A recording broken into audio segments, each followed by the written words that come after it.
So the total positive charge on the element X is 1 into plus 2 plus 3 into plus 3, that is equal to 11.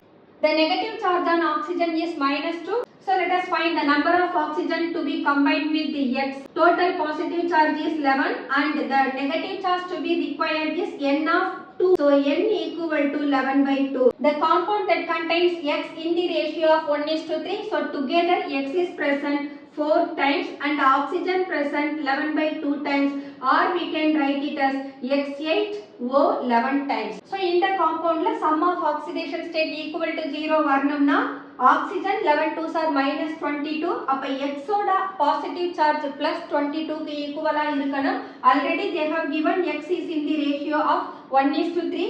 1:3 க்கு plus 1 கிடைச்சதுனா then that X is in the ratio of 2:6. அப்ப இதனுடைய total positive charge நமக்கு plus 22 வந்துரும். So the correct option is B. உங்களுக்கு இந்த video பிடிச்சிருந்தா like பண்ணுங்க, share பண்ணுங்க, கமெண்ட் பண்ணுங்க, subscribe பண்ணுங்க. Thank you.